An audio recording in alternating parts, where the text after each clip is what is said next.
TDP అధినేత చంద్రబాబు పీలేరు సభకు జనం పోటెత్తారు. చంద్రబాబును చూసిన ఆనందంలో సెక్యూరిటీ జోన్లోకి అభిమానులు చొచ్చుకొచ్చారు.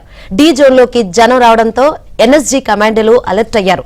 చంద్రబాబుకు రక్షణగా ఆయన చుట్టూ చేరిపోయారు. అప్పటికీ జనం వెనక్కి వెళ్లకపోవడంతో కొద్దిసేపు చంద్రబాబు ప్రసంగం నిలిపివేసి వెనక్కి వెళ్లాలని అభిమానులను కోరారు. మరిన్ని వివరాలు మా ప్రతినిధి దినేష్ అడిగి తెలుసుకుందాం. దినేష్, మొత్తం మీద ఈ రోజు చంద్రబాబు పీలేరు సభ చాలా అద్భుతంగా సక్సెస్ అయింది.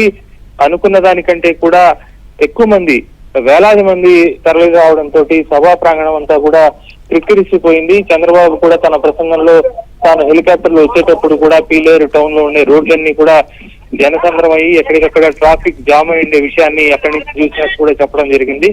అంటే మొత్తంగా పీలేరు నియోజకవర్గంలో జరిగిన ఇది రాజంపేట పార్లమెంటు పరిధిలో ఉండేటువంటి అన్ని 7 నియోజకవర్గాలు వస్తుంది. ఇక్కడ మొత్తానికి పెద్దిరెడ్డికి సంబంధించి పెద్దిరెడ్డి కావచ్చు, అలాగే పెద్దిరెడ్డి తమ్ముడు ద్వారకనాథ్ రెడ్డి కావచ్చు, పెద్దిరెడ్డి కుమారుడు మిథున్ రెడ్డి ఒక ఎంపీగా ఉన్నారు. వీళ్ళిద్దరూ ఎమ్మెల్యేగా ఉండేటువంటి పరిస్థితి ఉంది.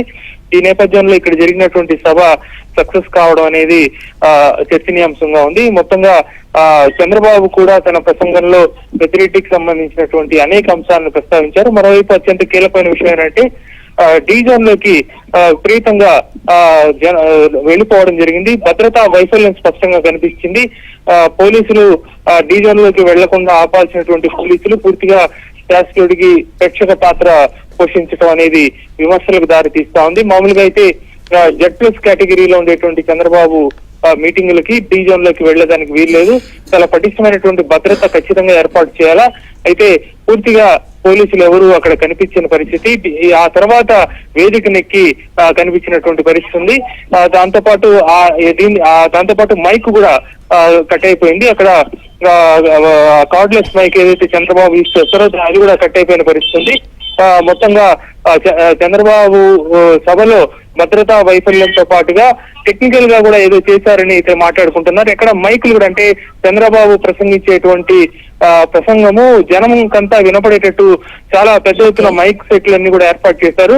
అక్కడ కూడా మైక్ సెట్లు చాలా వరకు పనిచేయని పరిస్థితి ఉంది. చంద్రబాబు మాట్లాడేటప్పుడు కూడా మైక్ ఈవెన్ మీడియాకు వెళ్లేదానికి ఉండేటువంటి లైవ్ స్ట్రీమ్ కి వెళ్లే మైక్ కూడా పనిచేయలేదు. ఇక్కడ సభా ప్రాంగణంలో ఉండేటువంటి కొన్ని మైకులు కూడా, కొన్ని స్పీకర్లు కూడా పనిచేయలేదు. ఇదంతా ఎందుకు జరిగిందనేది కూడా చర్చనీయాంశంగా ఉంది. మరోవైపు చంద్రబాబు బతిమలాడారు. జనం వచ్చేస్తుంటే అందరినీ కూడా 2 చేతులెత్తి దండం పెట్టి మీ అభిమానానికి ధన్యవాదాలు, సమన్వయం పాటించండి, జనసేన టీడీపీ కార్యకర్తలు క్రమశిక్షణ కలిగిన కార్యకర్తలు అని చంద్రబాబు వాళ్ళందరినీ కూడా సముదాయించి సభని కంట్రోల్లోకి తీసుకొచ్చి ఆ తర్వాత తన ప్రసంగాన్ని కొనసాగించారు. శంకరి. రైట్.